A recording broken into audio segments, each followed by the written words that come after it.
ನಮಸ್ತೆ ಎಲ್ಲರಿಗೂ. ಇವತ್ತಿನ ರೆಸಿಪಿಯಲ್ಲಿ ನಾನು ಉದ್ದಿನ ಹಪ್ಪಳವನ್ನು ಮಾಡ್ತಾ ಇದ್ದೀನಿ. ಮದುವೆ ಮನೆಯಲ್ಲಿ ಮತ್ತು ಅಂಗಡಿಯಲ್ಲಿ ಸಿಗುವ ಹಪ್ಪಳ ಥರನೇ ನಾವು ಮನೆಯಲ್ಲೂ ಸಹ ಮಾಡ್ಕೋಬೋದು.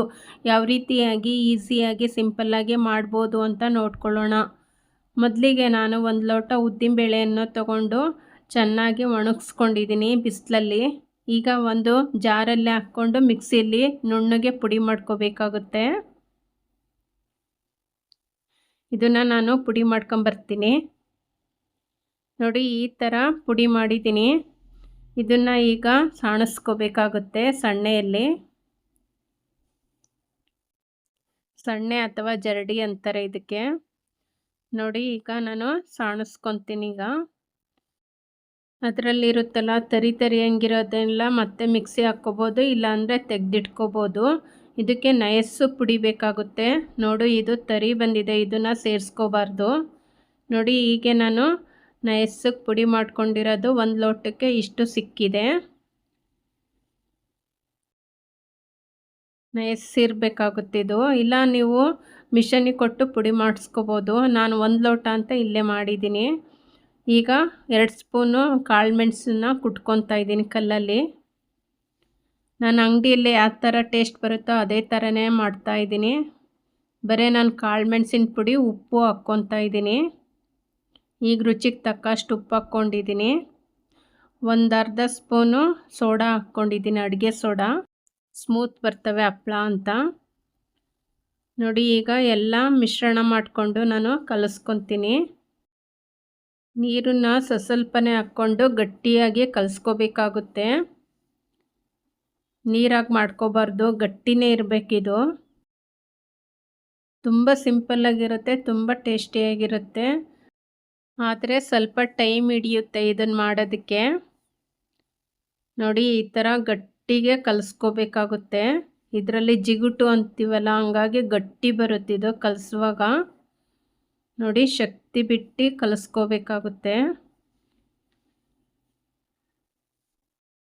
ಈ ಥರ ಚೆನ್ನಾಗಿ ನಾದಿ ಕಲಿಸ್ಕೋಬೇಕು.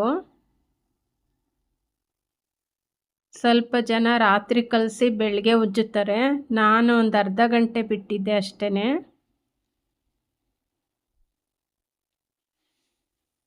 ನೋಡಿ, ಹೀಗೆ ಕಲಿಸ್ಕೊಳ್ತಾ ಇದ್ದೀನಿ. ಇದಾಗ್ತಾ ಬಂದಿದೆ. ಈಗ ಇಷ್ಟು ಗಟ್ಟಿ ಇದ್ದರೆ ಸಾಕು. ಈಗ ನಾನು ಇದನ್ನು ಒಂದು ಅರ್ಧ ಗಂಟೆ ನೆನೆಯಕ್ಕೆ ಬಿಡ್ತೀನಿ.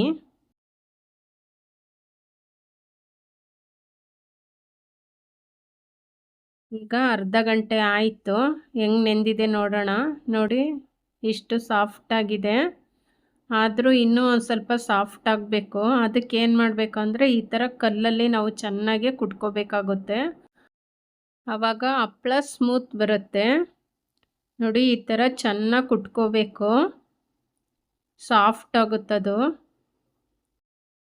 ನೋಡಿ, ಮೊದಲು ಎಷ್ಟು ಗಟ್ಟಿ ಇತ್ತು, ಆಮೇಲೆ ಎಷ್ಟು ಸಾಫ್ಟ್ ಆಗುತ್ತೆ ಅಂತ ನೋಡ್ತೀರಾ ನೀವೇ.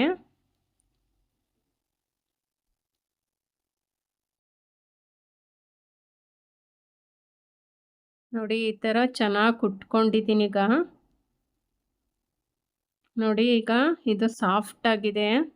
ನೋಡಿ ಎಷ್ಟು ಸಾಫ್ಟ್ ಆಯ್ತು. ಈಗ ಇನ್ನೂ ಸ್ವಲ್ಪ ಎತ್ತಿಟ್ಟಿದ್ನಲ್ಲ, ಅದನ್ನು ಸಹ ಕುಟ್ಕೊತಾ ಇದ್ದೀನಿ. ಹೀಗೆ ಎಲ್ಲವನ್ನೂ ನಾನು ಚೆನ್ನಾಗಿ ಕುಟ್ಕೊಂಡೆ. ಈಗ ನೋಡಿ ಎಷ್ಟು ಸಾಫ್ಟ್ ಆಯಿತು. ಈ ಥರ ಈಗ ನಾನು ಬಿಲ್ಲೆಗುಳಂಗೆ ಮಾಡ್ಕೊತೀನಿ. ನೀವೇನಂತೀರ ಇದಕ್ಕೆ ಗೊತ್ತಿಲ್ಲ. ನಮ್ಮ ಸೈಡೆಲ್ಲ ನಾವು ಬಿಲ್ಲೆಗಳು ಅಂತೀವಿ. ಸ್ವಲ್ಪ ಉದ್ದಿನ ಹಿಟ್ಟು ಎತ್ತಿಟ್ಟಿದ್ದೆ, ಅದರಲ್ಲೇ ಉಜ್ಕೊತಾ ಇದ್ದೀನಿ ನಾನು. ಅದರಲ್ಲೇ ಉಜ್ಜಿದ್ರೆ ಹಪ್ಪಳ ಸಾಫ್ಟ್ ಬರುತ್ತೆ. ನೋಡಿ, ಈ ಥರ ನಾನು ಕಲ್ಲಿನ ಮೇಲೆ ಉಜ್ಕೊತಾ ಇದ್ದೀನಿ. ಉದ್ದಿನ ಹಪ್ಪಳ, ಕಾಳು ಹಪ್ಪಳ ಎಲ್ಲ ಈ ಥರ ಕಲ್ಲ ಮೇಲೆ ಉಜ್ಜಿದ್ರೆ ಬೇಗ ಆಗುತ್ತೆ. ನೋಡಿ ಎಷ್ಟು ಚೆನ್ನಾಗಾಯಿತು. ಈ ಥರ ಎಲ್ಲವನ್ನೂ ಉಜ್ಕೊತೀನಿ ನಾನು. ಇನ್ನೊಂದು ಹಪ್ಪಳ ಉಜ್ಜಿ ತೋರಿಸ್ತಾ ಇದ್ದೀನಿ. ಈ ಕಲ್ಲ ಮೇಲಂತೂ ತುಂಬಾ ಚೆನ್ನಾಗುತ್ತೆ ಈ ಥರ ಉದ್ದಿನ ಹಪ್ಪಳಗಳೆಲ್ಲ ಮಾಡೋದಕ್ಕೆ. ನೋಡಿ ಎಷ್ಟು ಚೆನ್ನಾಗಿ ಅಗ್ಲನೂ ಸಹ ಉಜ್ಕೋಬೋದು, ಸಣ್ಣಕ್ಕಾದರೂ ಉಜ್ಕೋಬೋದು, ಅಷ್ಟು ಚೆನ್ನಾಗಿ ಬರ್ತಾಯಿದೆ. ನೋಡಿ, ಇದು 2ನೇ ಹಪ್ಪಳ ಆಯಿತು. ಹೀಗೆ ನಾನು ಎಲ್ಲ ಹಪ್ಪಳಗಳನ್ನು ನಾನು ಮಾಡ್ಕೊಂಡಿದ್ದೀನಿ. ಹಪ್ಪಳ ಎಲ್ಲ ಉಜ್ಜೋದಾಯ್ತು. ಈಗ ಇಷ್ಟು ಹಪ್ಳ ಆಗಿದಾವೆ ನೋಡಿ. 1 ಲೋಟ ಉದ್ದಿನಬೇಳೆಗೆ ಒಂದು 45 ಹಪ್ಳ ಆಗಿದ್ದಾವೆ. ನಾನು ಇವಾಗ ಇಲ್ಲೇ ಒಣ ಹಾಕ್ಕೊತಾ ಇದ್ದೀನಿ ಹಪ್ಳನ. ಬೆಳಗ್ಗೆ ಎದ್ದು ಬಿಸಿಲಿಗೆ ಒಣ ಹಾಕ್ತೀನಿ. ಬೆಳಗ್ಗೆ ಎದ್ದು ಬಿಸಿಲಿಗೆ ಒಣ ಹಾಕಿದ್ದೀನಿ ನೋಡಿ. ಹಪ್ಳ ಎಲ್ಲ ಎಷ್ಟು ಚೆನ್ನಾಗಿ ಒಣಗಿದಾವೆ ಅಂತ. ಅಂಗಡಿಯಲ್ಲಿ ತರ್ತೀವಲ್ಲ ಅದೇ ಥರ ಇದ್ದಾವೆ ನೋಡಿ. ಒಂದ್ರ ಮೇಲೆ ಇಟ್ಟರೆ 2 ದಿವಸಕ್ಕೆ ಸೇಮ್ ಅದೇ ಥರನೇ ಆಗುತ್ತೆ. ಈಗ ಎಣ್ಣೆಯಲ್ಲಿ ಫ್ರೈ ಮಾಡ್ಕೊತಾ ಇದ್ದೀನಿ. ತುಂಬ ರುಚಿ ಬರ್ತವೆ ಇವು ಹಪ್ಳ. ಅಂಗಡಿಗಿನ ಚೆನ್ನಾಗಿ ಬರ್ತವೆ. ಒಂದು ಸಲ ಮಾಡಿ ನೋಡಿ. ನಾನು ಒಂದು 4 ಹಪ್ಳ ಕರಿತಾ ಇದ್ದೀನಿ ಈಗ.